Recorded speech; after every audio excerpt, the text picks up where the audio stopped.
တူရကီစကားပုံတစ်ခုရှိတယ်လူတယောက်ကိုတကယ်ချစ်ရင်သူ့ကိုနှစ်ကြိမ်ချစ်တယ်တဲ့ပထမကြိမ်ချစ်မိတာကသူ့ရဲ့အပြုံးသူ့မျက်လုံးလက်ချောင်းလေးတွေကအစလှူရှားမှုအားလုံးအစုံရင်ခုန်ခြင်းစရာကောင်းအောင်ဆွေးနွေးစေတဲ့ချစ်မျိုးပေါ့လူတော်တော်များများဟာငါတော့ချစ်မိသွားပြီလို့ခံစားရတဲ့အခြေအနေမျိုးချစ်မျိုးဒုတိယအကြိမ်ချစ်သူတွေကြတော့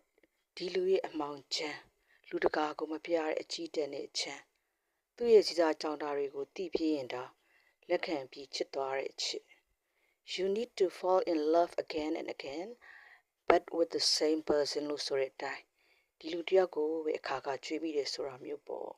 ပထမအချိန်ချစ်တဲ့အချစ်မျိုးကိုလူတိုင်းဒီပါချစ်မှုကြမှာပါပဲဒီလူရဲ့ dark side ကိုမြင်ပြီးချိန်တောင်ထက်ချစ်မိနေတုံးဆိုရင်တော့အချစ်စစ်လို့ပြောလို့ရပြီချစ်မိကြပြီလားဒုတိယအချစ်မျိုးနဲ့အဲ့ဒီလိုချစ်နဲ့တွေ့ပြီးကိုလည်းအချိန်ချင်းချစ်တဲ့ချစ်မျိုးနဲ့တွေ့ကြပါစေဗျာတဲ့